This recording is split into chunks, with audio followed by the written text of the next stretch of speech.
Dober večer vsem vam in dobrodošli na srečanju z lipami, ki bo prav gotovo nocoj najbolj vroče srečanje, glede na vreme.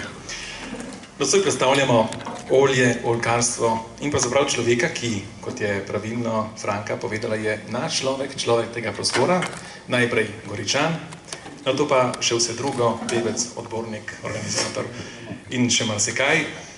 Z Milošem sva dobra prijatelja in se navadno srečujeva v mestnih prostorih, z drugimi besedami na vlaku. Oba dva sva v službi v Trstu in ko on zamuja zjutraj, ko mora malega Tomaška peljati v vrtec, gre na vlak, stopi na vlak ob 8:07, tistega, ki največkrat jaz to vzamem, in včasih se tudi po povratku srečava na vlaku in si piševa WhatsApp, si na vlaku vsem, kje na sredi, na koncu. In se v teh mestnih prostorih pogovarjava o marsičem, o politiki, on me uči politiko, jaz sprašujem, o gospodarstvu, o kulturi in tudi o olju. Večkrat presenečava eden drugega s tem, da kot prvemu poveva, da so kupila novo motorno žago, da so kupila atomizator nov in kaj podobnega. Saj veste, vsi smo otroci oziroma razlika med otrokom in odraslo osebo je v ceni njunih igrač.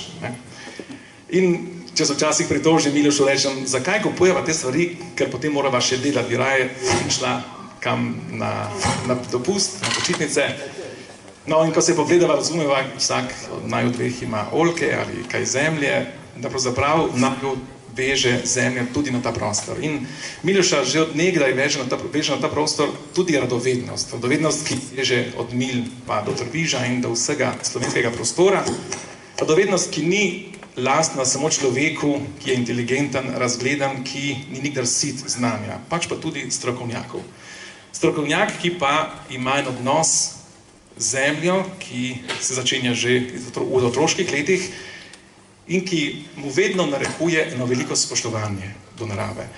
Ena oseba nocoj med nami, najin prijatelj, mi je nekoč zaupal eno misel, ki je tudi moje vodilo, ker sem lovec in se pravi zahajam v naravo. In sicer v naravi smo vedno gostje. In podzavestno Miloš to upošteva. Kot strokovnjak se sprašuje o vlogi človeka z naravo in zagotovo ve, v podzavesti, a tudi zavestno ve, da smo vedno majhni pred njo. In ima mogoče določene skrivnosti, določena pravila, ki jim ne bomo nikdar prišli do konca, ampak jo prav zato rad spoznava iz dneva v dan. Zdaj pa pojdimo in medias res.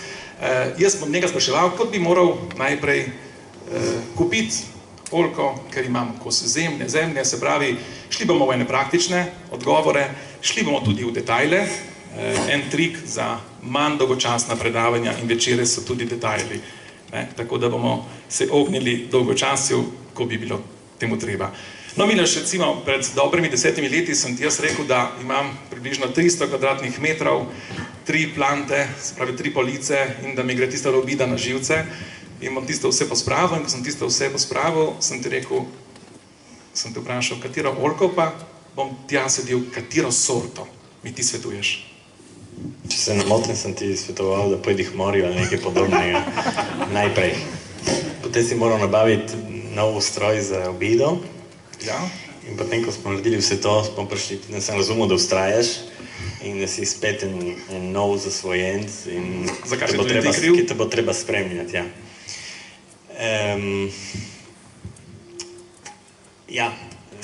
Takrat se je začelo naše pogovarjanje o raznem, ki nas večkrat zavede tudi v širše zadeve, mislim iz detajlov, kot jih imenuješ ti, tudi v take obširne pogovore o avtohtonosti stvari, o pristnosti, o razne tem. Gotovo sem ti odgovoril, da ni belico, vsadi belico, ker iz raznih razlogov jih bomo lahko tudi malo bolje obrazložili.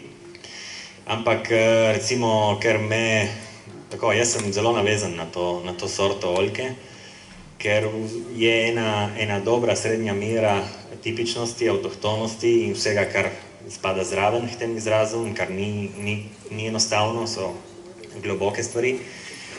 In pa tudi, tako bom rekel, ena dostojna mera vzdržljivosti, vzdržnosti in tudi produktivnosti drevesa in dobrih lastnosti oljke in olja, bodi si za namizno uporabo, kot pa za predelavo olje. Če pa bi bil jaz malo bolj zvirčen in bi si želel kakšno olje, ki bi bilo bolj sladko, lahko to potem kombiniram z belico, kaj mi svetuješ? Ja, to je tudi precej aktualna zadeva, tudi ker, če bomo o tem šli tudi na to tematiko, kar se tiče okusa, recimo samega olja, ki se sicer spreminja. V zadnjih letih smo priče precejšnjemu spreminjanju okusov, ki je predvsem lahko pripisujemo boljšemu spoznavanju, boljšemu znanju potrošnikov. Je pa tudi res, da večini ljudi večkrat je, naprimer belica, že govorimo o njej, premočno olje. Tako da je ta tvoje vprašanje tudi, mislim, spada. In v tem primeru lahko postopamo na razne načine, lahko nekoliko zakasnimo pobiranje oljk.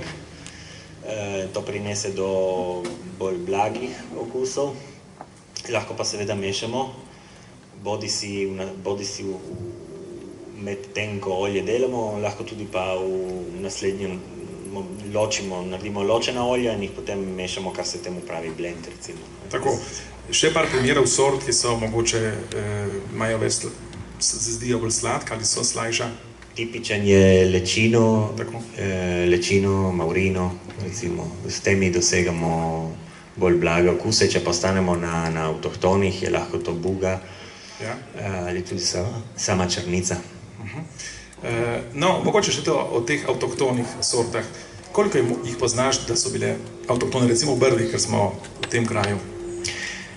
Ja, belica je doma tudi v Brdih, to ni samo istrska belica, potem so tu nijanse. Strokovnjaki se tukaj leta in leta spuščajo na strokovnem nivoju klasificiranja sort. Je kar nekaj bitke med njimi, ker pride do sinonimov, zvemo po dolgih letih, potem ko smo imenovali z dvema različnima imena dve sorti, spoznamo v bistvu potem zdaj z sodobnimi načini analize DNK-ja in podobnih stvari, zvemo v bistvu, da smo leta in leta imenovali isto sorto z dvema različnima imena in podobne zadeve. Vsekakor govorimo o belici, o črnici, tudi drobnica je bila oblica, to so variante, recimo, so pa priznane sorte zdaj. Ti bi sadil kot prvo tako domačo avtohtono sorto, recimo drobnico ali črnico, ali bi počakal, ker ima manj ploda oziroma pride manj olja, ne? Ja. Ali bi počakal, da bi raje, ker nas je počasi oljka žal, ne? Kaj, jaz bi bil previden s temi recimo manjšimi sortami, tudi ker so zaenkrat manj preverjene, so seveda zanimive in zato mislim, si zaslužijo vso pozornost in gotovo jih ne gre zanemariti. Vendar tako, če razmišljam, odvisno tudi s kakšnim namenom, kakšen je naš vsaj prvotni namen, koliko možnosti sajenja imamo, če vsadimo 1, 3 ali 30 ali 300, če je naš namen, da bomo pač si pripravili nekaj stotin litrov olja, recimo, bi šel na belico, ker nam da gotovo kakšno zadoščenje več, vsaj kar se tiče količin. No, ko smo enkrat usadili naše drevo, o tem še kasneje, je treba pa to takoj obrezati. Vprašanje, si videl več dobro obrezanih oljk ali slabo obrezanih oljk? To je odvisno malo, kje se sprehajaš in kje opazuješ stvari. So določena območja, kjer že več desetletij, recimo, so tako strokovni pristop, ki je bil posvečen oljkarstvu v zadnjih letih, v zadnjih desetletjih, doprinesel kar nekaj znanja, tudi med pač ne samo med kmetovalce, ampak tudi med povsem, recimo, kako bi rekel, neprofesionalne oljkarje. Tako da opažamo recimo na določenih območjih Tržaškega in Brd kar dobro obrezane oljke. Se pa opazi tudi kar nekaj napak še, zato to pomeni, da je potrebno še marsikaj. Je pa mogoče obiskati tečaji obrezovanja oljk, ki so nalašč za obrezovanje oljk? So tečaji obrezovanja, so redni, tudi v sodelovanju s Kmečko zvezo se jih da dobiti. Sicer tečaj je začetek, kot vsak tečaj. Potem je najbolje, da imaš nekaj svojih oljk in najbolj pomembno je, da opazuješ, kaj se v naslednjem letu in naslednjih letih dogaja, potem, ko si ti obrezal. Sicer pa je treba to povedati, da je oljka, to je tudi ena njena značilnost, da ima veliko spečih brstov, ki so speči ogromnih let, mislim, celo dolgo stoletno življenje oljke, kar ji daje to prednost in to značilnost, da lahko požene kadarkoli recimo po naravnih ujmah ali po zmrzali ali ker si zgrešil jo obrezati. Tudi se spomnim profesorja nekoč na univerzi, ki je rekel, da je glavni problem oljke ravno ta, da prenese vse. Tako da vsak, ki se je loti, reče, kako sem priden oljkar, ker ne usahne, to je gotovo. No, torej, na to mojo polico bi sedel jaz oljke. Najprej me zanima, kako z razdaljami. Včasih vidimo oljko pri oljki, včasih zelo velike razdalje med enim deblom in drugim. Kaj ti svetuješ?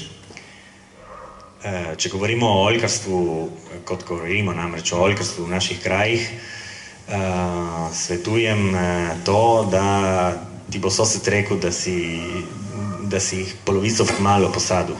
To bo ravno prav. Ko te bojo vsi drugi pravili, da kaj si tako daleč sadil, potem si naredil prav. Ker na začetku je oljkica zelo majhna in se ti res zdi, da si kaj zgrešil, ne? Imaš več samo delo s košnjo in nič drugega. Potem pa že po 10 letih je izgled bistveno različen. Pri 15-20 letih pa, ko je krošnja potrebuje svoj prostor in če so oljke preblizu, se začnejo tikati, imajo premalo svetlobe, kar je spet eden najbolj pomembnih aspektov za dobro uspevanje oljke je osvetlitev. Tako da recimo na eni terasi, če imamo eno vrsto, jaz bi ti rekel eno vsakih 5 metrov recimo. Kaj pa, če so mogoče na kakšni rebri, tako kakšen meter pokrademo, gremo lahko pokrademo s tem, da jih sadim neravno, izmenično, s tem pridobimo nekaj. Tudi to, da je v rebri, seveda pomaga, ker se ne senčijo, tako da lahko stiskamo nekoliko. Drugače pa recimo v enem idealnem kvadratu pa denimo hektarju, kakorkoli, v eni idealni nižinski, imenujemo nižinski legi, bi rekel 5x6. Najmanj, ne, gorje. Kaj pa luknjo? Se pravi, ko sem sedel v oljke, sem prišel z bagerjem, to fotografiral, tebi poslal slika, kako veliko luknjo sem naredil, zakaj je to potrebno narediti. Se pravi, ni dovolj, da gremo v drevesnico, kupimo oljko, jo posadimo in zalijemo. Zemljo je treba, kot po vsake stvari, malo razgibati. Ja, seveda, to je spet razlika, če se ti lotiš novega nasada, tako recimo sodobno postavljenega, ali pa imaš pač nekaj manj dreves in se lotiš luknje za luknjo. Namreč, če delamo nasad, to ni nič posebno drugačnega od tega, če bi deli češnje ali če bi deli kakršenkoli sadovnjak. Mislim, to pomeni globoko, recimo z riperjem, potem oranje na 70 cm ali kolikor se da, recimo, in tako naprej. Tega ne bomo, pač sodi v tipično agronomsko tisto. Drugače pa, če sadiš tako kot si ti, ker drugačne možnosti nimaš z bagerjem, v tem primeru pa naj bo jama recimo vsaj 80 cm, kvadrati 80 cm, zato da bo oljka v prvih letih dobila pač čim boljše okoliščine, da se korenine čim prej recimo utrdijo. Ker namreč eden glavnih problemov so prva leta, bodi si za sušo, bodi si za burjo, ki je v naših krajih tudi konkretna, tako na Tržaškem kot v Brdih. Tako da prva leta so precej, recimo dajejo precej dela napram potrebam oljke. Ja. Recimo, oljka je sredozemsko drevo, ampak vseeno preveč vode škodi. Si gotovo tudi ti pri svojih nasadih opazil, da dve sestri, mogoče ena je debelejše deblo, ker je ulovila kakšno podtalnico, ne? Tako da... Ja, moje lovijo zelo malo podtalnic, tako da če je ena... Si na krasu. Ja, če je ena debelejša in druga ne, je verjetno stvar cepljenja, ker se je eno bolj posrečilo, drugo manj, ker vode pa mojim manjka prav v teh dneh, opažam, da že odpadajo suhi plodovi, ne. Tako da, vsekakor kljub temu, oziroma mojemu lastnemu pričevanju, je pa res, da je oljki bolje manj vode, raje ji primanjkuje, kot ne je bo preveč. Tako da je eden glavnih aspektov, ki moramo upoštevati pri sajenju oljke v naših krajih, je ravno ta, ker ne gre pozabiti, da smo tu na najbolj severnem območju celotnem Sredozemlju smo mi najbolj na severu, praktično smo na meji preživetja oljke, mi in nekatere območja okoli Gardskega jezera, to so prav skrajnosti za oljko. Sicer se zime spreminjajo, vendar ostajamo še vedno na robu. In zato pri zbiranju lege, sajenja oljke moramo to upoštevati.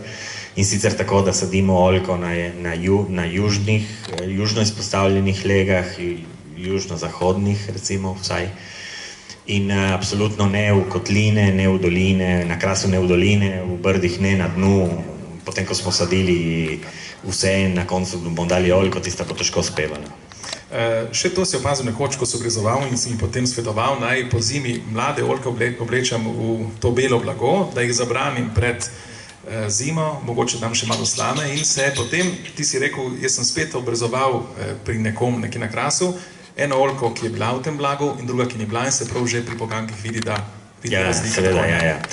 Ja, to velja pri malih, mladih oljkah, ne, seveda prvič, zato ker je to še delno izvedljivo, ker je pač so majhne in to uspeš krošnjo nekako zavarovati, potem tega ne moreš več delati enostavno. Ko je pa oljka recimo izven izrednih primerov, ki jih žal poznamo, med katerimi je najbolj zgodovinsko znan februar 1929, ne. Razen teh izrednih primerih si potem veliko drevo pač preživi, ne, ker zmrzovanje gre iz končnic proti vejci enega leta, potem sledi tisto 2, 3 do debla, recimo, zdaj recimo, to mora biti že huda zima, ne. Tako da v hudi zimi izgubimo recimo leto ali 2 največ in se potem obnovijo, ne, te veje. Prej smo govorila o belici, vprašal da bom še o oplojevalcih, se pravi o tistih oljkah, ki morajo poskrbeti, da obrodi sadove. Za belico to ne velja, se pravi lahko sadimo belice in ne potrebujemo tega oplojevalca, ali kako je norma? Ja, tako nekako naj ne bi veljalo, ne. Mislim, oljke, vse sorte oljk imajo dvospolno cvetje, kar še ne pomeni, da so samo oplojevalke. Številne in tudi pomembne sorte potrebujejo oplojevalce, tako da pri zasnovanju nasada je dobra norma to upoštevati, ne, in saditi, recimo, tudi čeprav nizek, vendar 1% dobrega oplojevalca, kot je lahko lečino ali recimo pendolino, to so znani oplojevalci. Belica je samo, je res, to drži, se samo oploljuje, vendar je dokazano, da tudi ona ima zelo dober učinek, mislim, se dosti boljši rezultati imamo, če ima zraven druge sorte oplojevalke. No, moje 3 police zdaj smo posadili. In še eno zanimivosti dodam, glede tega, mislim ne belica, oljka je vetrocvetka, to pomeni, da jo obljuje veter. Jaz tega ti povem nekaj, kar bom eksperimentiral v naslednjih letih. Sicer ne bo nobenega dokaza o tem, ker bi bilo to predmet preglobokih in strokovnih študij, ker gotovo ne bo negativnih učinkov, se bom jaz tega lotil. Sem v zadnjih letih opazoval med cvetenjem, da se kar dobro te čebele se valijo po mojih oljkah, ne, v nasadu, v polnem cvetu. Tako da jaz nisem nikoli zasledil nobeni strokovni literaturi tega, ma bom z naslednjim letom, mislim, da bom enih 10-20 panjev peljal v ta glavni oljčnik in bomo malo videli, če se bo kaj izboljšalo. No, lepo. Seveda, oljke smo posadili, jih obrezali, zdaj pride poletje in s poletjem včasih kakšna ploha, preveč pogosta in kar naenkrat vidimo najprej črne pikice na naših oljkah, potem rumene liste, se pravi, smo pri boleznih. Katere so najbolj pogoste bolezni, s katerimi si se mogoče tudi letos soočil pri škropljenju ali vsekakor, ko si šel v svoje oljke? Če se navežemo na to, da se povrnemo na ta koncept, da smo recimo na robu samega preživetja oljke, je to po enem strani lahko negativno, po drugi strani pozitivno. Tako da ti povem, da recimo na tem območju imamo relativno malo opravka z resnimi boleznimi in so po mojem tako popolnoma obvladujoče tudi, če gremo na, ne bom rekel zdaj biološko, ekološko, imenujemo ga vsaj integrirano oljkarstvo, doseže tukaj po mojem z dobro dozo pozornosti in potrpljenja, dosežemo izredno dobre, povsem zadovoljujoče rezultate. Glavna bolezen recimo je pavje oko lahko, ki je največkrat odvisno od nas samih, to pomeni, da smo premalo obrezali, da so oljke sajene preblizu, da so preveč v senci, da so preveč v luknji, da so preveč kotanji, da imamo preveč megle in podobne stvari. V bistvu tam oljke ne bi smelo biti ali ne bi smela imeti svoje sosede ali kaj podobnega.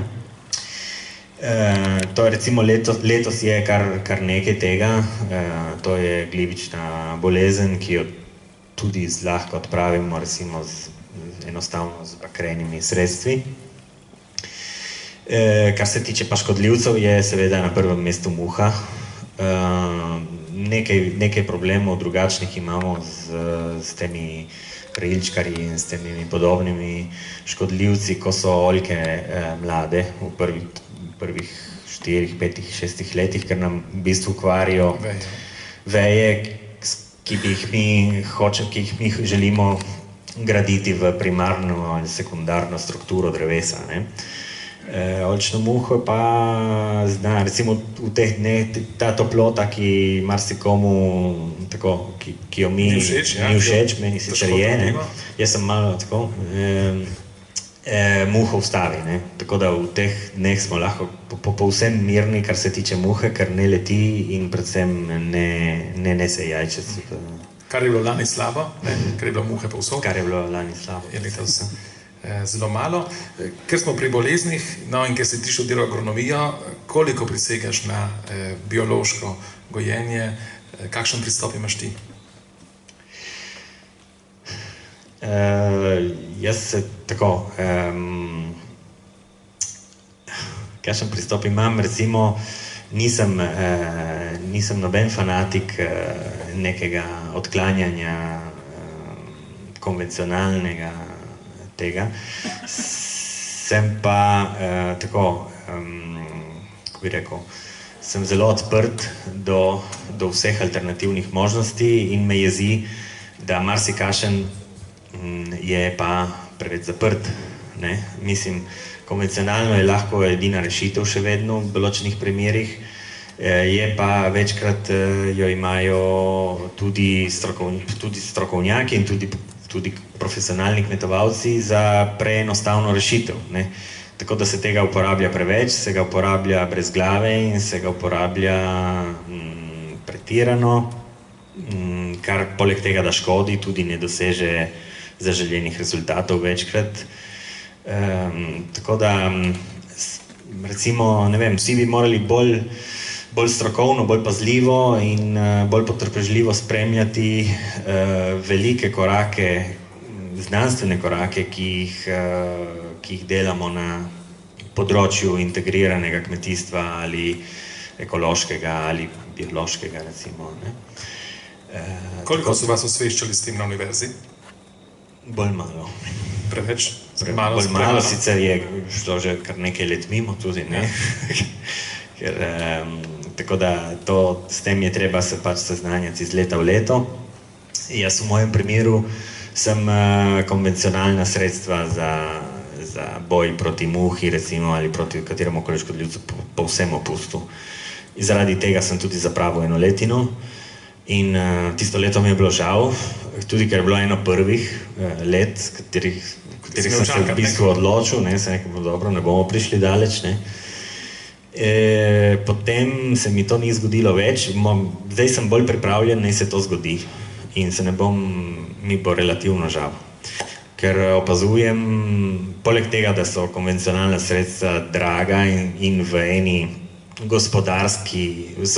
gospodarskega zornega kota, o katerem bomo lahko še kaj dorekli kasneje, moramo tudi paziti na to, ker vsak kot sam veš in si sam dognal, zna biti to en drag hobi, drage igračke in tako naprej, ki pa so tudi bistvene, ker ko imaš 50 dreves, enostavno nekaj moraš imeti. Tako da konvencionalna sredstva so draga in so škodljiva, so nevarna. In jaz tako z veseljem opažam v oljčniku popolnoma različno življenje. Jaz imam to srečo, da en oljčnik je povsem izoliran od ostalega dogajanja, ki je sicer tam v tistem delu Krasa, kjer sem jaz, moram reči, da kar dobro, mislim, ni sosedov, ki bi pretiravali s kakšnimi posebnimi nevarnimi sredstvi. Je pa res, da v tem nasadu so se v bistvu vrnile ptice, so se vrnile pikapolonce, letos med obrezavanjem so leteli metulji, tako da so kresnice, so stvari, ki so povsem navadne, ki če pa pomislite, niso več niti ne vsakdanje. No, ko govorimo o škropljenju, gotovo, če se tudi biološko borimo proti muhi in naš sosed tega ne stori, spet smo malo nemočni, ne? Ja. Se bo treba nekdo pravi vsi v istem trenutku škropiti proti oljčni muhi. Ja, to je tista idealna, to govorimo o enem idealnem svetu, ki ga ni, ne? K temu pa to še ne pomeni, da k temu ne smemo vedno težiti, oziroma ga imeti pred sabo kot cilj, ne? Morda bomo s svojimi dejanji tudi koga prepričali, meni se je to že zgodilo, moram reči, da imam to zadoščenje, ne da bi hotel delati nobenemu, daleč od tega, da bi hotel komu delati šolo ali kaj podobnega, samo se zgodi, da me kakšen ustavi, ko grem mimo s traktorjem, ker recimo popolnoma snežno bel sredi poletja, kot da bi šel skozi snežni metež, in me gledajo malo, da sem škropil glino, ne. Zdaj že nisem več edini, ne, tako se je že prišel drugi in tako, potem grem z algami morskimi, ne, šizati za mano, kot biti recimo v ribiškem naselju, Village del Pescatore, ko je plima, seka. In tako, ne, to so take zadeve, ki po svoje v oljkarskem svetu so marsikoga znajo fascinirati in tudi konec koncev prepričati. Povej nam, kako si naročil prva dva žaklja te gline in kako si spoznal to zdaj ne več eksperimentalno. Ja, govorimo o kaolinu, ne. Ja, razloži nam. To je recimo tako najbolj elementarna, ker v bistvu škropimo zemljo. Je pa toliko napredna tehnika, da je tukaj v bistvu ni, in v celi deželi mi ni bilo enega, ki ki mi jo prodal, potem sem zvedel, da mi je ne proda nobeden v celem Trivenetu. In potem sem dobil nekoga na uni strani Italije, ki mi je ponudil, naj postanem prodajalec tega, ne, ker je vedel, potem ko je zvedel, da s kje kličem, je naredil 2 računa in videl, da ni nikoli prodal te zadeve in tako ne. So zanimive, zabavne stvari, ki pa prinesijo svoje in po mojem mnenju kažejo svoje rezultate. Se pravi, ti, ko škropiš to, zabraniš drevo pred toploto. Ja, v tem specifičnem primeru, ja. To je, recimo, da belo barvo oljki, kar odseva, recimo v takih dneh, kot so te dni, naj bi, ne veš, tukaj je vedno ena dobra doza pobožne vere, ne, mislim, tudi nekoga, ki je lahko študiran, kakorkoli moraš malo, itak moraš malo verjeti v te stvari, ne.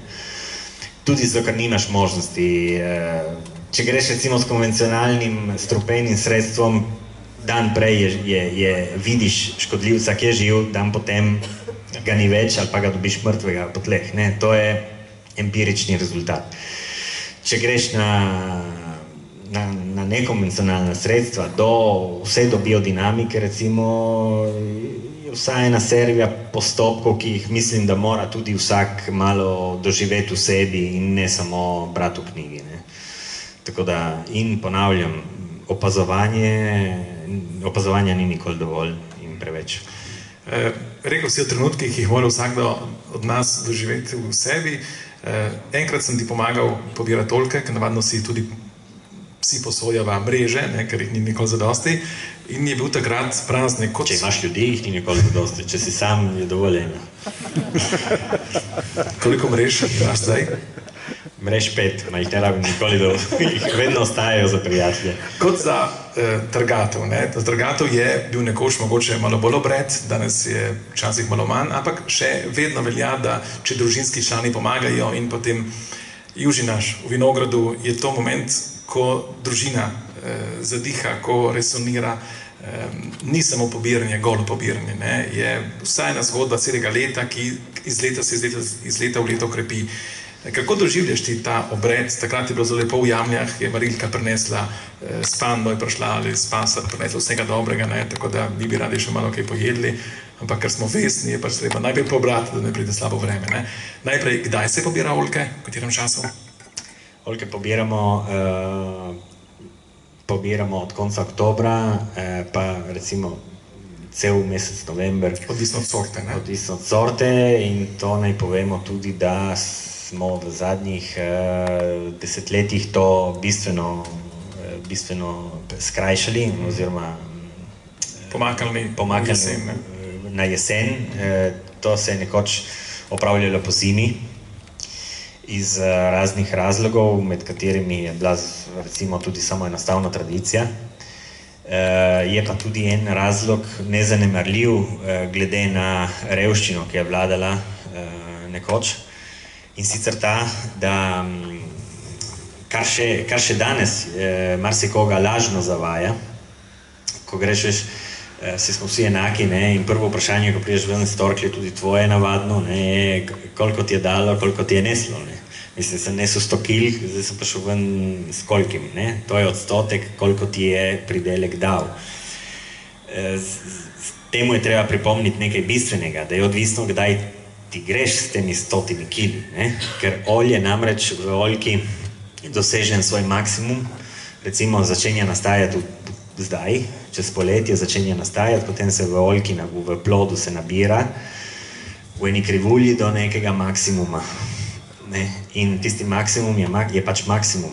Če ti čakaš konec decembra, bo olja vedno enako, se pa manjša voda, ker z dehidriranjem, ker začne proces dehidracije in zato ti na 100 kg oljk, seveda, če greš na koncu oktobra, ti bo dalo 15%, z istimi 100 kg, z istih oljk, hipotetično, če bi šel v konc decembra, ti bo dalo 20%. Olje pa vedno enako, ti boš prišel ven vedno recimo, s tistimi kili olja, s tem, da bojo tisti od oktobra, bo tisto olje bistveno boljše, tisto od decembra pa bo imelo po vsej verjetnosti že marsikakšen problem. to je šlo enostavno zato, da ko so šli v Torkljo, edina stvar pravilna je, da niso peljali v Torklji vode, ker se je medtem zgubila, zato ker Torkljo pa servis Torklje plačaš na kilo, v bistvu za imeti boljše olje moraš nekaj investirati v to, da torkljarju pelješ tudi vodo. No, gotovo mnogi med nami so doživeli trgatev že kot otroci. Kako ti doživljaš pobiranje oljk v domačem krogu? Je to važno? Koliko je to važno? Ali dovolj, da imaš čim več trgačev oziroma? Ne, važno je itak, ker je to predstavlja kot za vsako pridelavo česarkoli, predstavlja pač ta glavni trenutek, ko nekaj pripelješ pod streho, potem, ko si po zimi skrbel za nje, ko si poleti obrezaval, preden bi začelo cveteti, potem, ko si tekal, ko si travo, da ne bo višja kot oljka in podobne zadeve, potem predstavlja pač to zadoščenje, kakršnokoli je, mislim, ne glede na litre olja, ali je to 5, ali je 50, ali kakorkoli že, to je druga zadeva. Predstavlja zadoščenje in zato je najpomembnejši trenutek gotovo, ki pa v eni racionalni organiziranosti, če tudi taki poljudni ali zabavni, mora pač imeti nekaj organiziranosti, mora biti racionalnosti, ne sme pa zmanjkati seveda človeški trenutek, predvsem v oljkarstvu, jaz mislim, da o tem bomo še rekli kakšno besedo, ker oljkarstvo v naših krajih je treba pojmovati seveda tako, jaz bi ne vzel romantike, tudi v enem tako podkovanem okviru turistične, krajevne, gospodarske promocije, vendar ne moremo se kosati z nekim oljkarstvom industrijske narave, kot ga poznamo v Španiji. V bistvu cela Italija je zaznamovana z nekim romanticizmom oljkarstva, ker je zelo malo teh intenzivnih nasadov, kot jih ima recimo Španija, ali kot nastajajo v Tuniziji, ali recimo v tudi Južni Afriki. Torej si romantičen. Tako da moramo to hraniti. Tudi med oljkami. Tako. No, oljke smo zdaj pobrali in gremo v Torkljo. Ti si imel tudi srečo, tako, da si iz prve roke izvedel marsikaj, ker si dejansko bil na stažu oziroma si pomagal v Torklji, se poglobil tudi v to delo. Tam je pa že zelo industrijsko, ta je manj romantike po moje, ker treba zelo hitro delati do poznih ur, ker so zunaj oljkarji zelo nervozni, ker čakajo ure in ure, ti si bil nekje v Boljuncu. Ja, v Mačkoljah pravzaprav. Kako si doživljal ta moment? Romantično se je tudi tam. Romantično se je začelo, ti povem zakaj, zato ker sem v tistih letih študija kar veliko delal po Brdih z vinogradništvom oziroma s trgatvijo. In moram priznati, da sem tega malo bil tako naveličan in tako v tistem mladoletnem zanosu sem hotel nekaj čudnega iskati, drugačnega, ki bi lahko bile maline, lahko bi bilo ne vem kaj, in sem takrat naletel na en članek, ki, mislim, govorimo o letih, ko je bilo kar redko, mislim, da če bi priredili en večer v Gorici, takrat o oljkarstvu bi bila sama. Morda, ja, bi bila sama s kakšnim organizatorjem verjetno, to si upam trditi. In sem naletel pač na ta članek, da v bistvu takrat zvedel, ob koncu, ja, zvedel, da obstaja neka realnost, čeprav zelo majhna, oljkarstva na Tržaškem. In sem šel tja pozvoniti dobesedno z mojo današnjo ženo, takratno punco, so šla na nedeljo en krog in sem pozvonil pač podjetju Parovel, lahko povemo. In oni so v bistvu z naslednjimi dni začeli nabiranje, tako da sem naletel tudi na trenutek, se ne spomnim, če sem bil niti vešč tega, da sem prišel v ta pravi trenutek, morda ne niti. Njim so se odprla oči, seveda, ker so dobili delavca za stonj. In dobro, in tam sem začel in spoznal najprej nabiranje, cel ciklus oljka in tam se je začelo pravzaprav moje znanje o oljki, ki drugače bi na univerzi bilo tako bolj povprečno. Katere so največje napake, ki jih lahko naredimo, ko nesemo naše oljke v Torkljo? Ja, oljka nismo povedali tega, olje je oljčni sok, z razliko od vseh ostalih olj, ki so semenske narave, ki so drugačne narave, ekstradeviško oljčno olje je iztisnjeni sok. Tako da v torklji ne delamo nobenih čarovnij. Dobro olje nastane samo iz dobrih oljk in to je na nas, na oljkarju, na tistemu, ki skrbi za oljčnik. Tako da mi moramo prinesti v torkljo čim bolj zdrav sadež in čim prej. Od trenutka, ko ga poberemo, do torklje mora biti čim manj časa, enostavno čim manj. Povej nam zakaj. Zato, ker ko staknemo, ker je olje v bistvu že narejeno, mi v torklji praktično torkljar samo loči olje iz ostale suhe snovi v bistvu in vode. Olje je že narejeno v sadežu, v posamezni oljki je olje že narejeno in v torklji ne naredimo nič in tudi potem, ko hranimo olje, ne naredimo nič, moramo samo paziti, da ga hranimo dobro. Tako da lahko pa naredimo veliko napak. Prva je ta, da preveč čakamo, potem ko smo oljko pobrali, ker v trenutku, ko jo odtrgamo z drevesa, začnejo vsi naravni procesi oksidacije. Olje je ena maščoba in zato je podvržena pač vsem oksidacijskim procesom, ki jo seveda pospešuje svetloba in toplota. Tako da, če smo primorani zaradi lastne organiziranosti ali ker imamo premalo bratrancev in bratov ali prijateljev, da smo primorani hraniti oljke doma, naj bo to čim bolj razpršeno, čim bolj na nizkih, nezaloženih, po možnosti zračenih zabojih, ne v vrečah, ne zatesnjene, v temi, na zračnosti in tako naprej in vsekakor ne preko 48 ur, bi rekel jaz. Tako da tudi to, zdaj recimo, ko doživljamo en preporod oljkarstva od Istre recimo in Tržaške vse do Brd ali tudi na italijanski strani do Čedada, vse do Zopa in Humina, imamo tudi na razpolago kar nekaj dobro opremljenih teh visokotehnoloških torkelj. Tako da mislim, da se lahko tudi organiziramo, da večkrat gremo v torkljo, če pobiramo družinsko samo konec tedna, tudi oljka nam to dovoljuje, ker ima kar široko maržo, recimo lahko bomo celo se zabavali s tem, če poberemo pač dovolj kilogramov, se lahko tudi zabavamo in primerjamo razliko iz istega nasada, kakšno olje je nastalo recimo 20. oktobra pa vse do 20. novembra, tako da imamo cel mesec časa in mislim, da se da je skladno. Kaj pa recimo, če nimamo 100 kg ali 120, koliko gre v torkljo naenkrat, da imamo prav naše olje. Imamo samo eno ali dve debli in imamo torej 10 kg oljk, kaj se tehnično zgodi. Mi nesemo naše oljkice, ki smo lepo pobrali in če nas to zabava in jih poberemo in so to zdrave oljke, imamo tudi v tem primeru imamo kar nekaj možnosti. In sicer lahko jih damo v slanico, lahko se zabavamo doma, je veliko manj dela v bistvu kot katerokoli marmelado.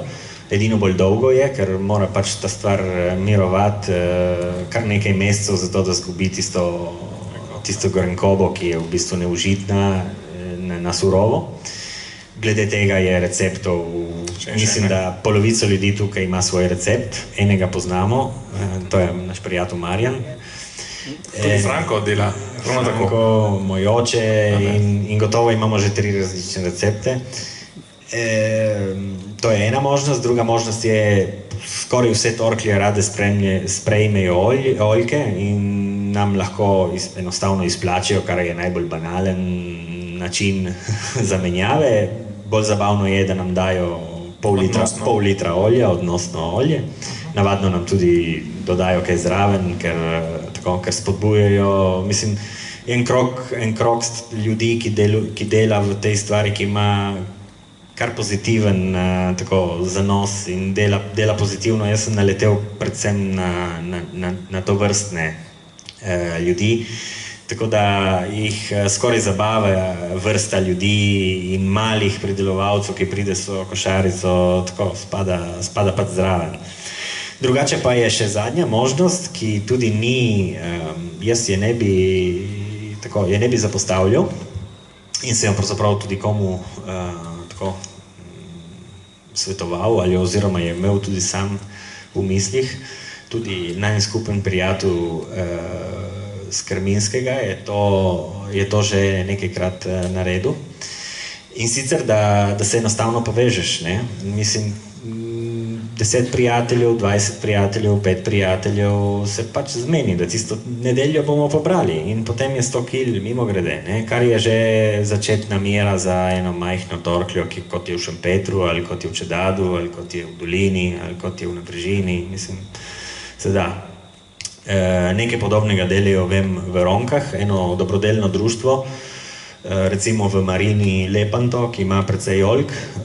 Marine, seveda, oni so deli oljko, ker je lepo drevo, ker je zeleno, ker je pač tudi ima svoj visok pomen v vrtnarskem, čisto estetskem nivoju, pa dobro rodijo. Jaz sem večkrat bil tam in videl to stvar. In jih eno dobrodelno društvo nabere in potem prodajajo olje, mislim, da za otroke brez družin in nekaj podobnega. No, preidiva zdaj prav k olju. Imamo ekstra deviško olje, deviško olje in svetilno olje, lampante po italijansko. Kateri so najprej parametri za ocenjevanje olja? Kasneje mogoče še kakšno vprašanje o tem. Ja, temu bi lahko posvetili seveda cel večer in še ne bi bilo dovolj, ne? Ker gre za dokaj zapleteno zadevo. Ti si v bistvu že povedal vse, kar se za en tak poljuden večer je povsem dovolj. Mislim, če govorimo samo o oljčnem olju, je ta razporeditev, ki si ti povedal, pravilna. In sicer ekstra deviško oljčno olje imamo, če ima maksimalno prosto kislino 0,8%. To so znižali pred leti, prej je bilo 1. Potem imamo deviško, ki je od 0,8 do maksimalne 2% proste kisline. In potem je pač to lampantno, ne? Oziroma svetilno olje. To so 3 glavne kategorije oljčnega olja. Temu je treba dodati, da je informacija celotna, sledi vsaj ena vrsta drugih kemijskih parametrov, peroksidov in podobnega, ki so se dodali z leti. In naj povemo tudi, zakaj so se dodali, in sicer zato, ker je ta razred ekstra deviškega oljčnega olja seveda najbolj prekupen tudi za vse vrste mogočih, hudih, zelo hudih in manj hudih sleparij. Tako da je enostavno dohitevanje in prehitevanje sleparjev z tistimi, ki sleparje iščejo in večkrat se med sabo tudi zamenjujejo in tako naprej. Malo kot v informatiki virusi in antivirusi. Zato, da prodajaš antiviruse, moraš pač ustvarjati nove viruse in to je to. Ampak za ocenjevanje olja, govorili bomo tudi o teh 3 parametrih, ki jih upoštevate, tega ne merijo samo stroji, merijo tudi ljudje.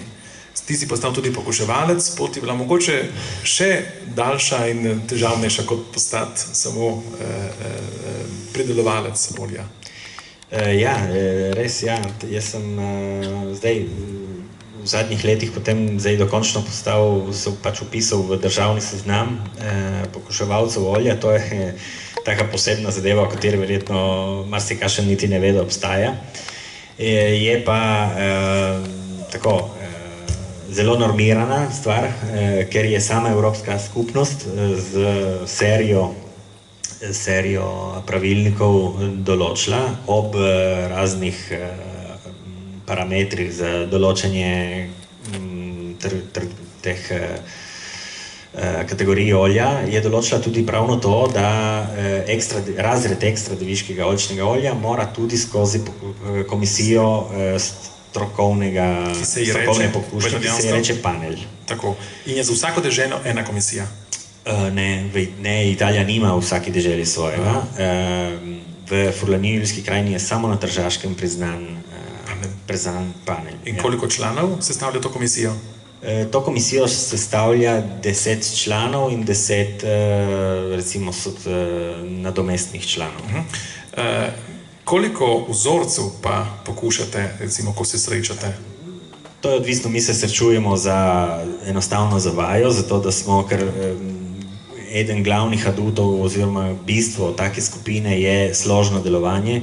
Mislim, vsi mi smo opravili pač en tečaj, potem dvoletno prakso, potem so nas začeli postavljati ob delo, tako da so videli malo, kako se obnašamo in tako naprej. Je kar dolg iter, mislim, v mojem primeru je trajal 4-5 let, preden sem sploh se približal panelu.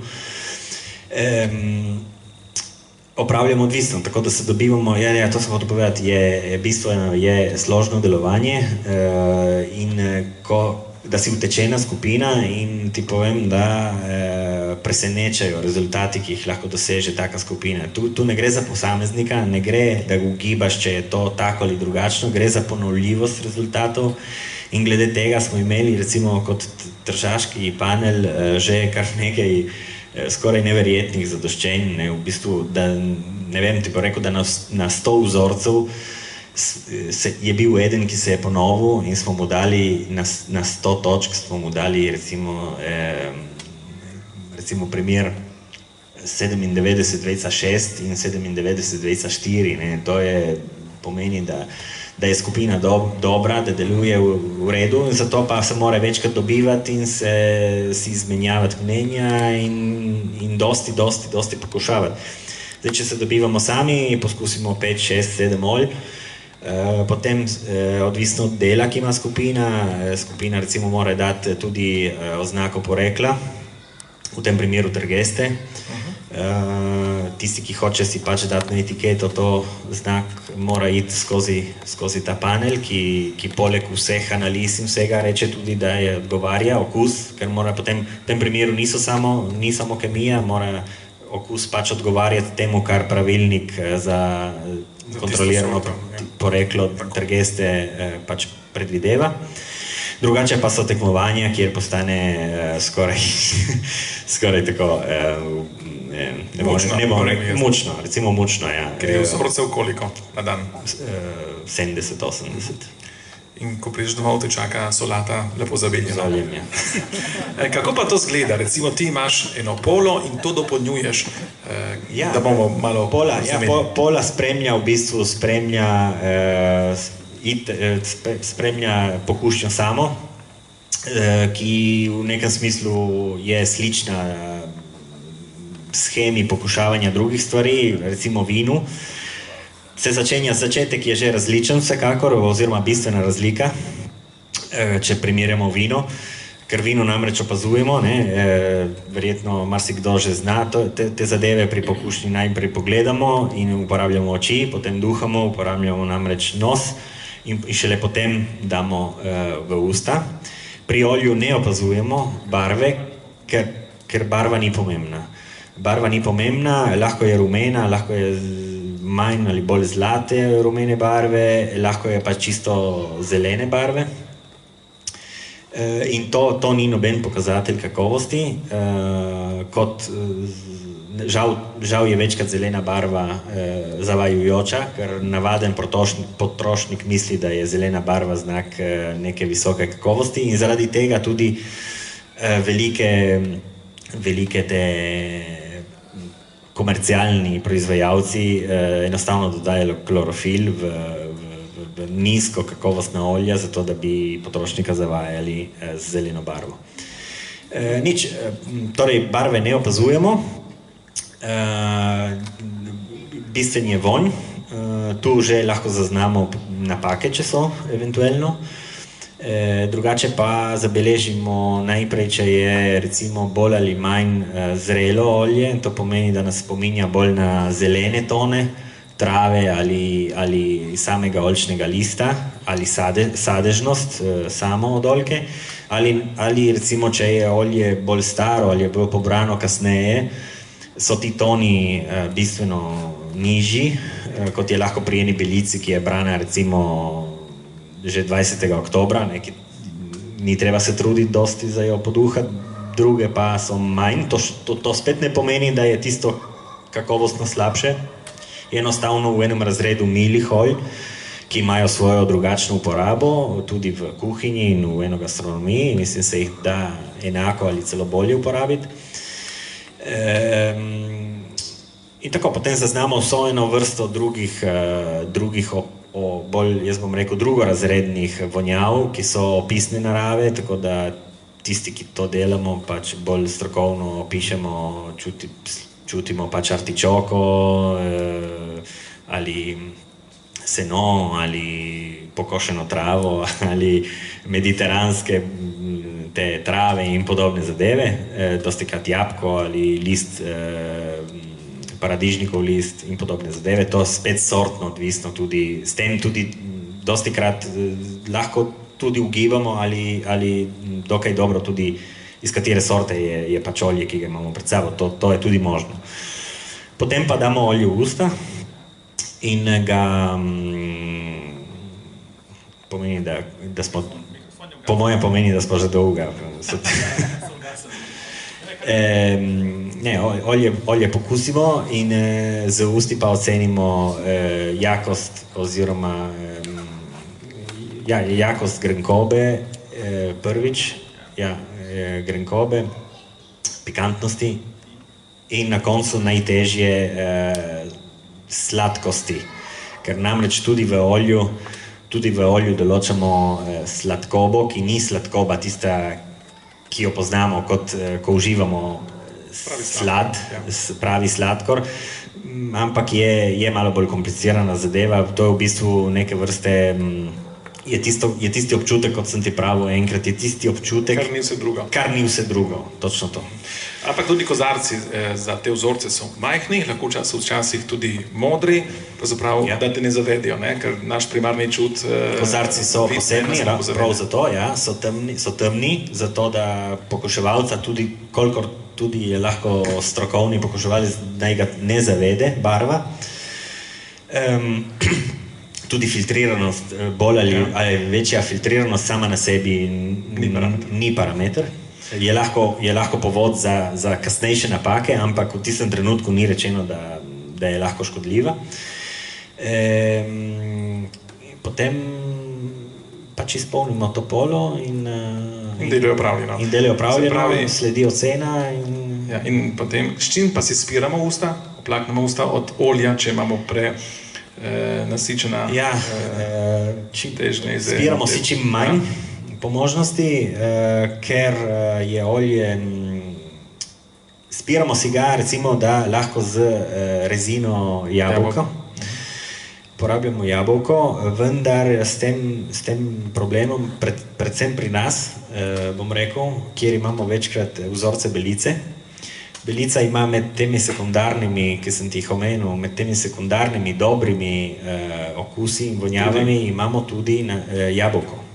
Mislim, je lahko en dober znak, ki ga gre beležiti, ki postane del opisa tistega vzorca, tistega olja in zato nas tudi to lahko zavede, ker če damo eno jabko v usta, potem ne sledi vzorec, ki bi morda imel, a si ne upaš reči, morda je od rezine prej, tako da, recimo, jaz ne uporabljam skoraj nič.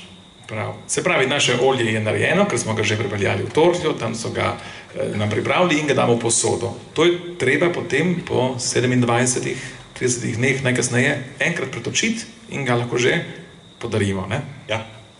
V bistvu olje, kot sem ti povedal prej, je narejeno že v oljki na drevesu, ne?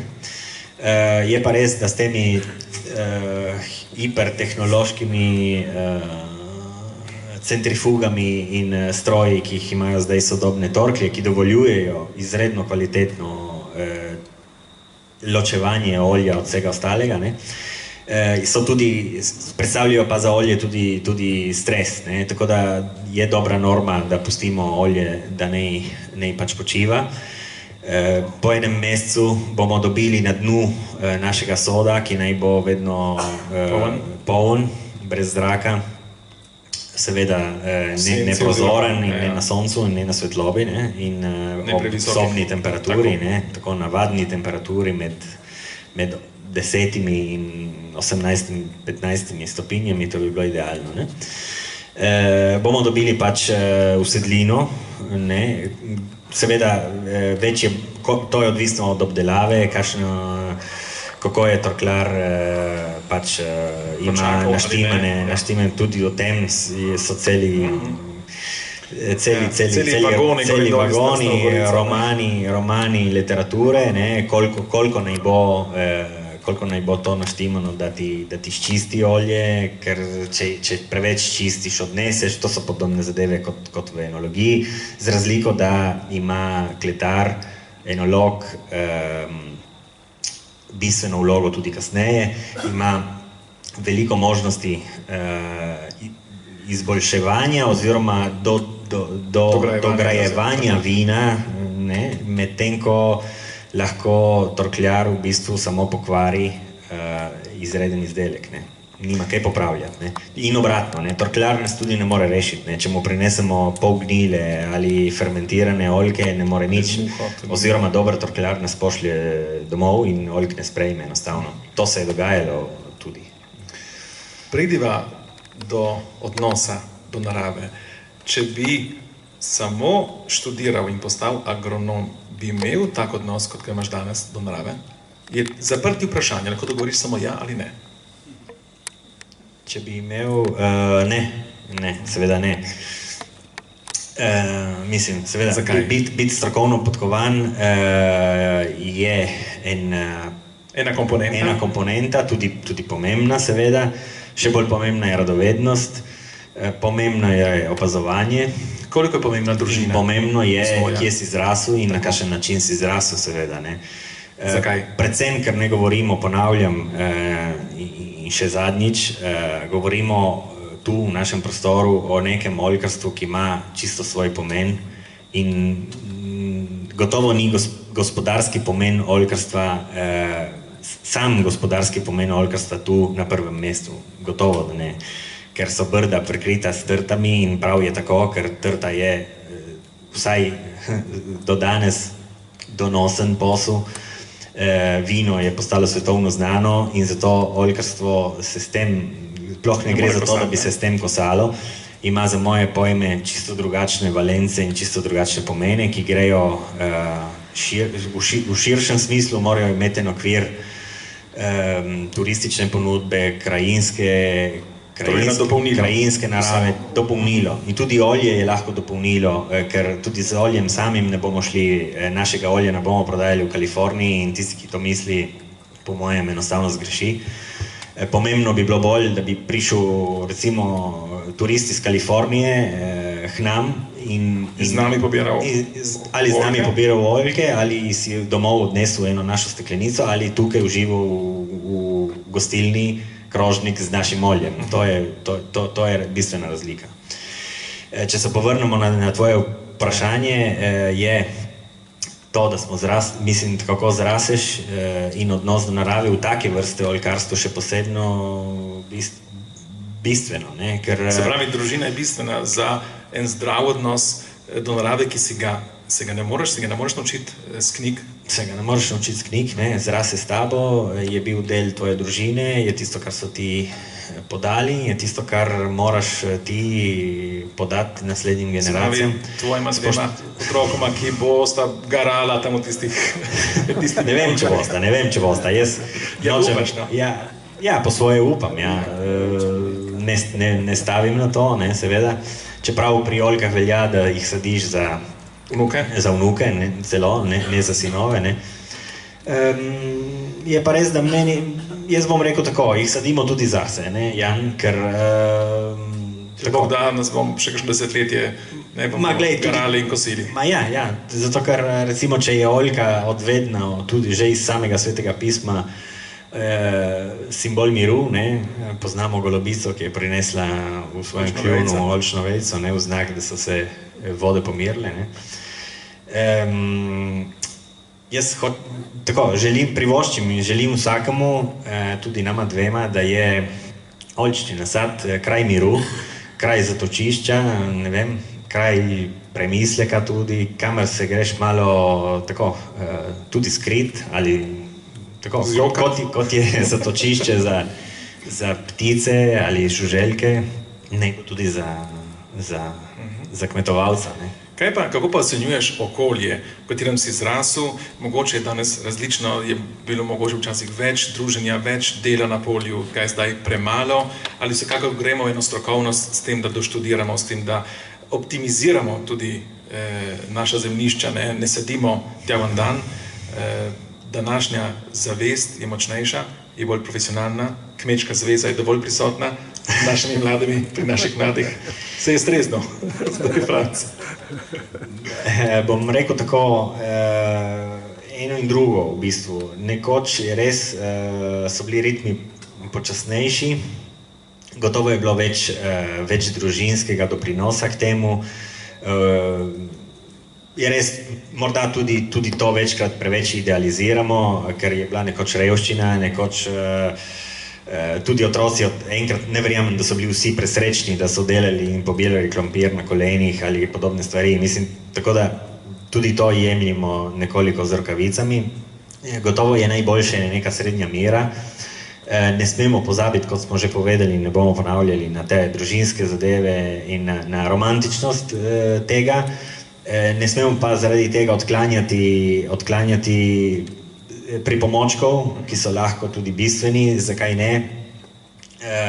Če imamo 500 oljk, ne bomo preživeli 2 meseca v 2 jih pobirati, ker bomo prvič nima nobene podlage. Poleg tega bomo dosegli tudi slab proizvod, pridelek. In prav je, da imamo pač pomoči na baterijo ali kakršnekoli že, in zato je potrebno, da racionalno, če snujemo nov oljčni nasad, naj bo ta pač tudi v tem vidiku. Mi ne vemo, kakšni bojo stroji čez 20 let, danes imamo stroje, ki pred 20 leti so bili nepojmljivi. Recimo, se je lahko stroj obiralo samo v nižini, samo v intenzivnih, zdaj se to že seli v gričevnate stvari. So tudi taki, ki si jih lahko nabavimo, jaz in ti, in verjetno nas bo hmali poneslo na tisto pot in tako. Tako da moramo biti odprti do teh stvari, ker so lahko bistveni pripomočki, tudi če ne bomo družine zapravili in bo res ostala sama. Tako da družina bo, če bo tudi delo olajšano, verjetno. Kako pa ocenjuješ oljkarstvo oziroma odnose oljkarjev z Tržaškega, Goriškega, se včasih pogovarjajo, ni te potrebe, so tržaški oljkarji itak dovolj imenitni, jih doživljaš pozitivno. Mislim, da vsekakor se lahko naša dežela ponaša zelo visoko kakovostnim oljem. Ja, naša dežela je dosegla pravi preporod v dobesednem smislu. Kot sva prej omenila, je tisti februar letnik 29 je bil pravi mejnik za oljkarstvo. Takrat je bilo oljk ogromno v naših krajih, tako v Brdih kot na Tržaškem. Potem pa iz raznih razlogov po tisti zimi se oljkarstvo ni obnovilo oziroma povsem opustilo. Vse zaradi raznih razlogov. Potem se je, hvala predvsem enim, tako bom rekel, mlajši generaciji takih pridelovalcev, ki so imeli v sebi očitno dovolj zanosa in dovolj poguma, ker je bilo treba, mislim, kar nekaj začeti nekaj takega. Treba je pa povedati, da so jih kmalu potem bili obkroženi z enim zelo širokim krogom tudi organizacij in javnih ustanov. Tako da je nastala en primer, po mojem, jaz jih ne poznam veliko, prej obratno, na splošno, ampak v kmetijstvu žal še bolj pogosto, so redki primeri sinergije. In mislim, da je ta tržaški primer preporoda bil eden prav teh posrečenih primerov, bom rekel, sinergije na vseh nivojih, strokovnih, financiranja, vsega. vsega, strokovnih posvetov. To je šlo usporedno so začeli saditi, usporedno so se začeli usposabljati, usporedno je bil tisti, ki je investiral v Torkljo. Kmečka zveza je prva, mislim, da je leta že 78 pognala spet prvo Torkljo, ker dežela Furlanijevska krajina ni imela več niti ene Torklje, tako da tudi to je bil resen problem. In to je dalo povod za en preporod, dobeseden preporod, ki je nastal na Tržaškem, usporedno je začel nastajati na Goriškem, v Brdih. Beležimo tudi neke vrste zdravo konkurenčnost, mislim na Brda napram Koprskemu, tudi s paneljem, tem tržaškim, italijanskim panelom se večkrat dobivamo recimo na enih mednarodnih ocenjevanjih in tekmovanjih. To je, recimo, tak primer je Zlata vejca v Piranu, kjer deluje hrvaški, naš tržaški panel in pa dva slovenska, eden z Istre in eden z Brd. In mislim, da je tam, tako, beležim eno konkurenco, ki ima pozitiven naboj, vsekakor, vedno pozitiven naboj. In spoznavam ljudi, ki so zelo ponosni na svoje delo, na svoje olje in zaenkrat težijo k temu, da bi bilo čim boljše. Bi kdo kaj rad vprašal? Jaz imam še kakšno vprašanje, drugače? Prosim, vam bo dala Franka mikrofon, tako da bodo vsi slišali. Ja, hvala. Sem Stanko Možina, prihajam iz Mirna oziroma iz Orehovelj.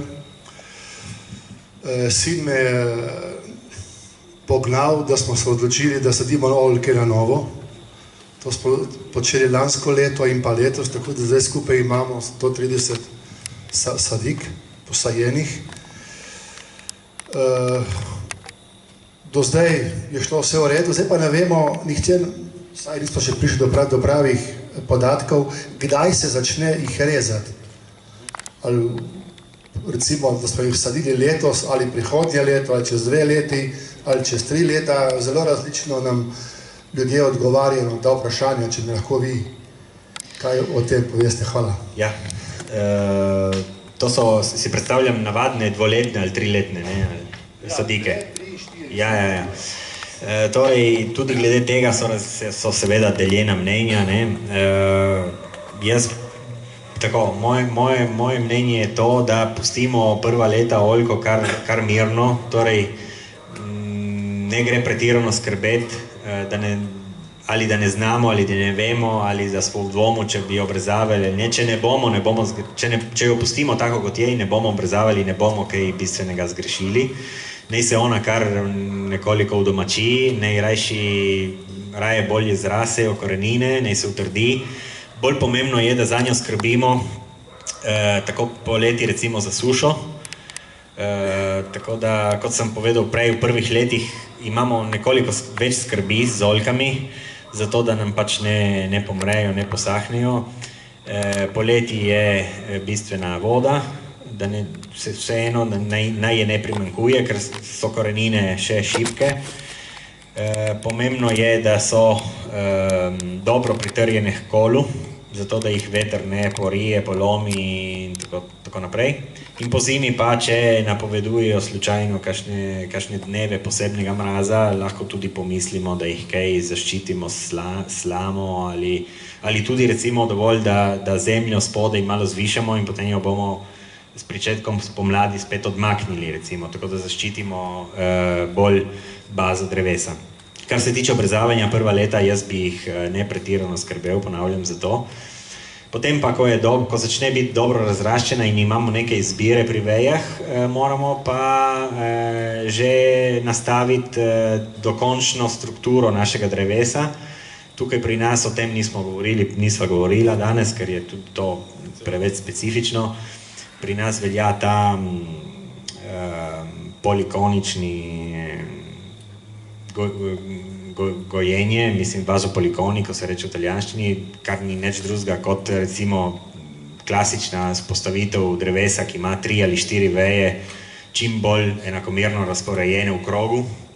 znotraj ne bo vedno prazno, zato da kroži zrak, da se ne nastajajo glivične bolezni, da ima dobro osvetlitev in tako. In potem, ko ste postavili primarne veje, boste nekomu drugo postavili vprašanje, kako iti naprej. Ja, samo trenutek, da pride. Mikrofon. Ja, jaz sem že pred 20 leti napravil prvi nasad volkanih 80 drevov. In potem smo šli naprej, smo prišli do 1000-1500 zdaj, ne. A vidim, da nasplošno ljudje ne ocenijo dela, ki ga volkar vloži v svoj oljčnik ali v torko in tako naprej. Ker rečejo, kaj bi jaz kupoval, to je olje, ki kupam eno, ki 5-krat cenejše, ne. Dobim olje od 2 do 5 evrov za liter.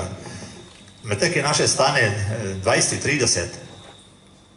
Se zdaj zadnje čase, počasi se spreminja, je kdo, ki zna oceniti olje, prej se je rekel, da Sadeviško mora imeti izpod 0,8 odstotkov kisline, ne. Naše olje pa so pod 0,20. Je vse na druga reč.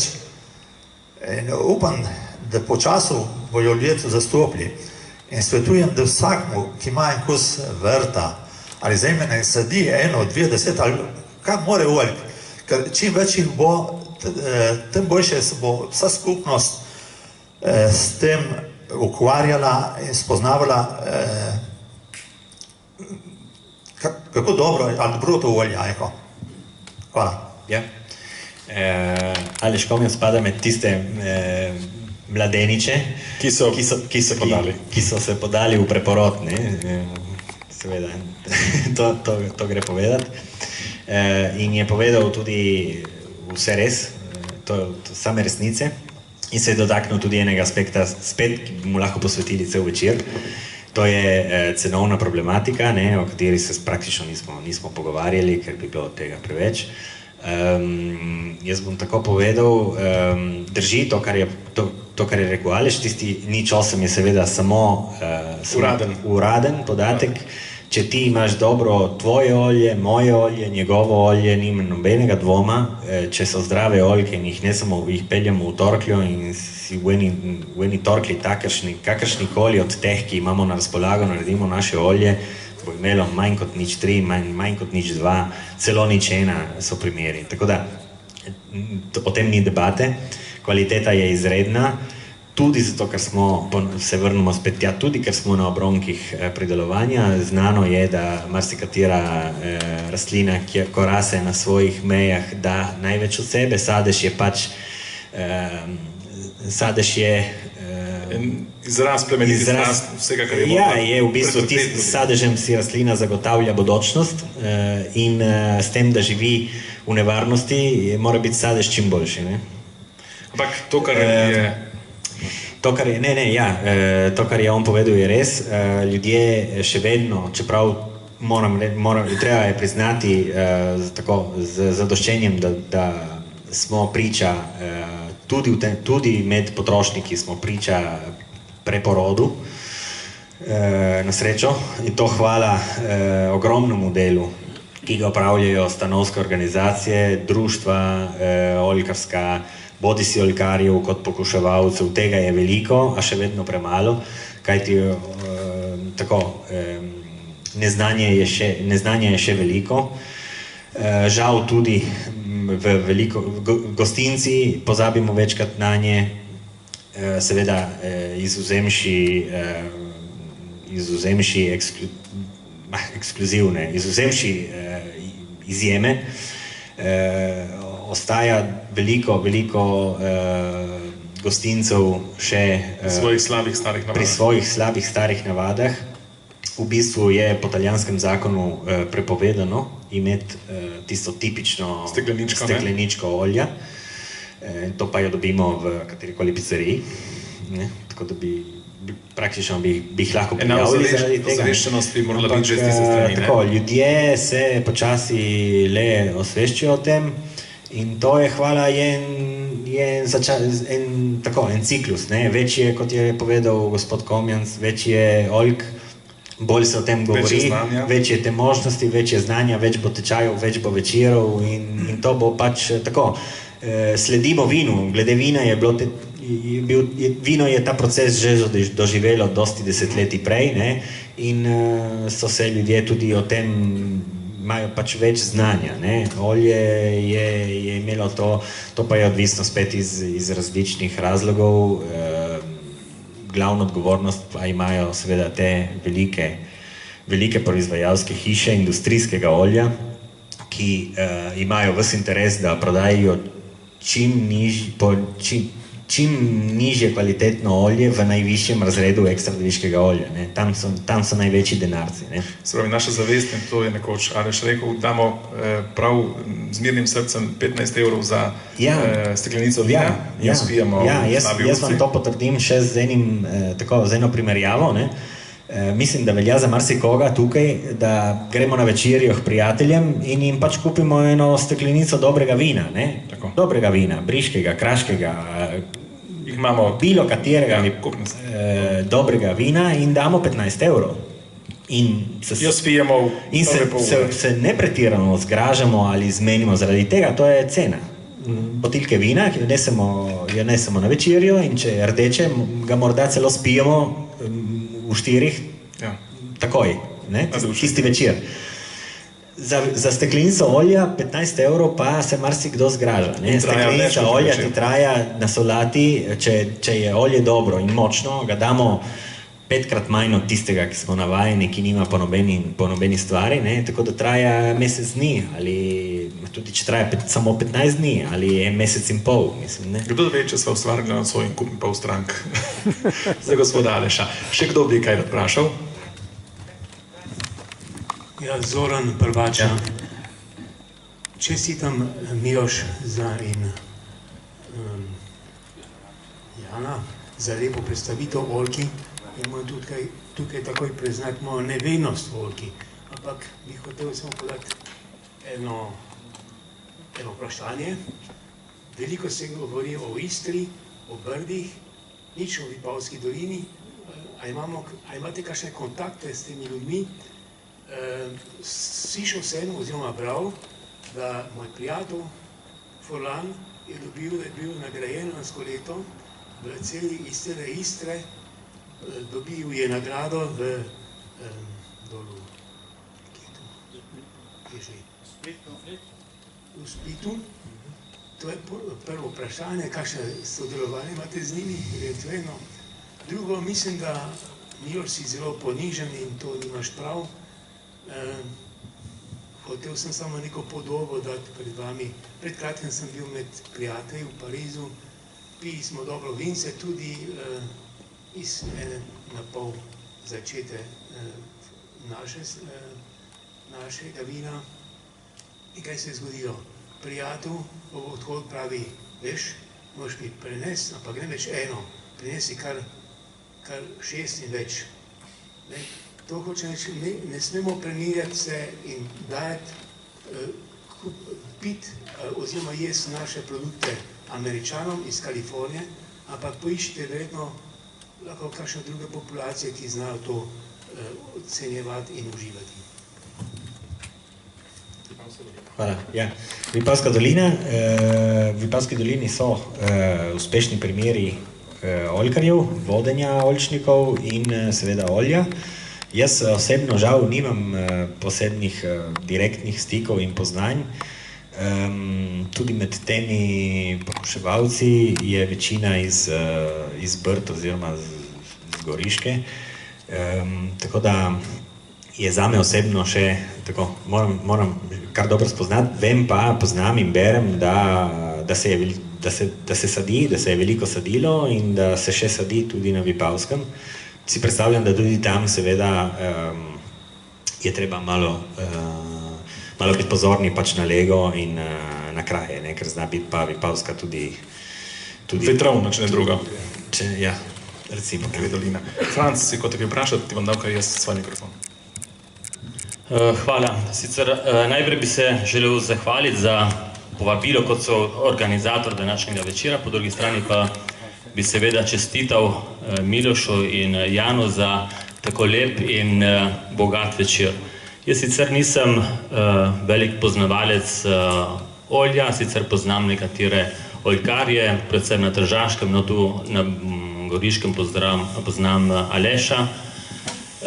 In tako med celotnim večerom, oziroma že prej sem si postavil eno vprašanje, pravzaprav, ki me je čez čas nekaj tako, želel sem nekaj vprašati, ne, in sicer, kar se tiče vina, mi smo v zadnjih letih doživeli en preporod, kolikor so ti naši, predvsem veliki in vedno bolj prepoznavni vinarji, šli nazaj. Se pravi, tehnologijo so obdržali kot en, kako bi rekel, en pripomoček in so se vrnili nazaj v eno tradicijo, ne, tako da vsi poznamo vinarje, ki shranjujejo vina v amforah, v lesenih sodih, ne rabijo toliko tehnologije, celo nekateri so pustili stiskalnice, tiste pneumatske stiskalnice, po mojem je čisto blazno, da 100 kilogramov grozdja stiskajo na roke, ne, in vse to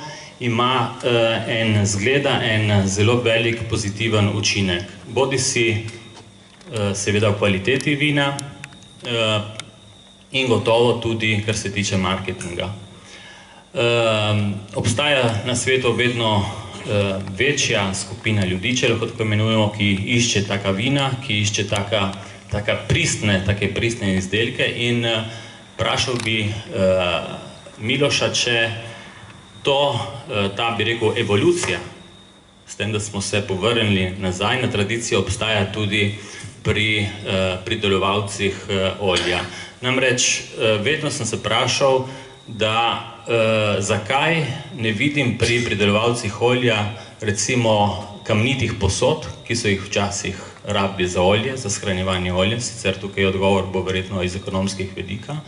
Samo glede na to, da če govorimo o tradiciji, o bogatosti, o kulturi, ne, se sprašujem, zakaj tudi pri oljkarjih nimamo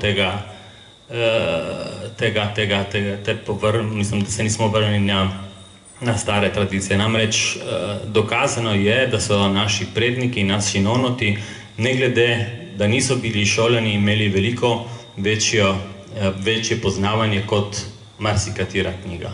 To je eno vprašanje. Druga stvar, ki pa me je malo zabodla, je to, da si rekel, da si ne moremo predstavljati, da bojo naša olja šla čez ocean.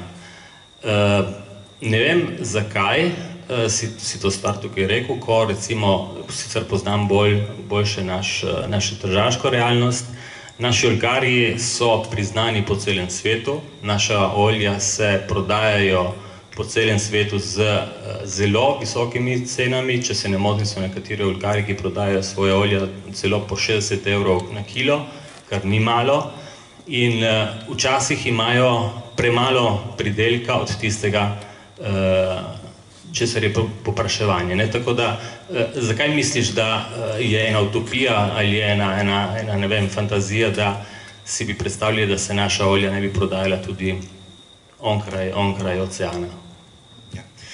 Začnemo z drugim delom, predem na uide. Morda nisem bil lahko tudi ne najbolj jasen, ni utopija ali bedarija. Enostavno, jaz sem to rekel, da se mi ne zdi smotrno k temu težiti, če ne drugega zaradi količin, zato ker v svet velike številke olja se delijo drugje in gotovo se ne bojo delali na Tržaškem ali na Goriškem. Tukaj se dela stroga, visoka kvaliteta, seveda. To je bilo rečeno v enem kontekstu, recimo tega mojega pojmovanja oljkarstva tukaj, ki je ekscelenca, ki bi lahko zadostovala. Ja, ena tipičnost, ena pozornost do tipičnosti, do lokalnosti, do ene visoke, izredno visoke kakovosti, ki pa, ne vem, je že res, da nekateri prodajajo po zelo dragi ceni, ampak tudi zelo drago stane to olje tako pridelati. Tako da visoka cena še ne pomeni velik dobiček. In se sprašujem, če je smotrno iti na uno stran sveta s takimi relativno majhnimi količinami, v tem smislu je bilo moje razmišljanje, ne pa, da ne smemo iti ali da tega nismo vredni, ki je pa, mislim, naši oljkarji so dobili v Los Angelesu več let zapored, najvišja zlate ocene in tako naprej, tako da o tem sploh ni dvoma. Moj je bil strogo razmišljanje trgovske narave, da se mi zdi bolj skoraj tako, ne vem, lepše, da bi se prodajalo skoraj bliže, in da bi bili temu kos. Kar se tiče tradicija, ne? Tradicija in vračanje nazaj, ja, to je malo bolj komplicirano po svoje. Tako, je spet ena, ne smemo zgubiti zdrave pameti, ne? Olje je maščoba in jemlje nase vse slabo, kar je lahko okoli njega, ne? Tako da, če se vračati v tradicijo, pomeni stiskati olje s temi prešami, ki so podobne temu, kot so bile naše preše za vino, ne? Temu, ki stavljaš te, v italijanščini pravimo fiskoli. Ta polena, recimo, ne? Ja, te kolobarje iz tkanine, iz te konoplje. Ti bom rekel, da ne? Ti bom rekel, da upam, da se ne vrnemo nikoli na tradicijo, zato ker to je bil sad samih napak, ne? Mislim, tukaj so nastajale, je treba veliko skrbeti za te stvari, veliko jih prati, če jih pereš z nekimi sredstvi močnimi, spet ne gre, ki spet dajo nekaj od sebe, ki jih volijo, tako da jaz glede tega nisem najbolj navdušen. Čeprav ti veš, da jaz spoštujem in tradicijo in jo skušam uveljavljati, treba bi bilo seveda najti tudi na tej ravni neke vrste posodobitev tradicije oziroma neke vrste preinterpretacijo tradicije, verjetno v kamnu bi lahko tudi imeli, olje v kamnu bi morda lahko tudi imeli, to bi bilo po mojem ena valenca bolj turistične narave in ne bi da prinesla olju spet nič dobrega, ker je inoks čisto sicer manj romantičen, gotovo, manj lahko tudi grši, vendar gotovo primernejši, ker tukaj bomo lahko pretočili in ga bomo lahko oprali, kar je za olje bistveno, za olje, ki bo sledilo tam noter namreč, ne. In tako, zdaj v Torkli sami smo dosegli v zadnjih letih s temi modernimi napravami, tehnološkimi, temi centrifugami, nam v bistvu to dovoljuje, da dobivamo boljša olja, ne, ker utegnemo ohraniti več. V bistvu ta visoka tehnologija, moramo reinterpretirati naše pojmovanje tradicije, ker tradicija je velikokrat privedla do tega, da smo tisto dobro, kar nam je narava dala, smo zaradi nesposobnosti, zaradi pomankanja tehnoloških sredstev, enostavno tega nismo mogli narediti. Danes lahko črpamo iz sadeža oljke bolj podobno olje tistemu, kar da narava. Mislim, tisto olje, ki nastane na drevesu, praktično, ne? Ker je prav iztisnjeni sok. Tako da, ja. Bomo videli, kako bo na to vprašanje odgovoril Miloš čez 10 let. Ko bo še kaj novega odkril. Bi še kdo kaj rad vprašal? Imamo spet, tu v prvi vrsti je Frank ali kako? Lahko prosim, kako rečete, ker se ne vidi za luči?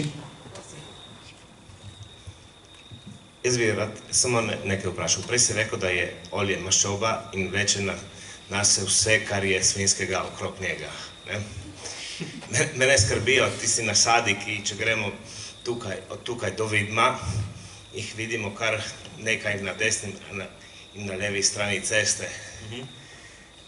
A je bilo preverjeno tam, koliko teh svinjarij je že to pobralo nase?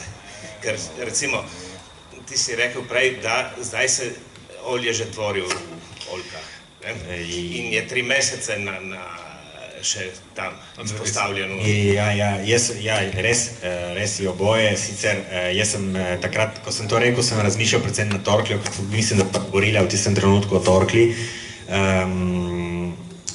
Ko je torej olje že mislim, ko imamo že pridelek olja v loncu, v vedru ali podobno, ali ko ga hranimo doma, moramo zelo paziti. Če recimo damo olje v en zaboj, ki diši po žaltavem, ali tudi po enem čistilnem sredstvu.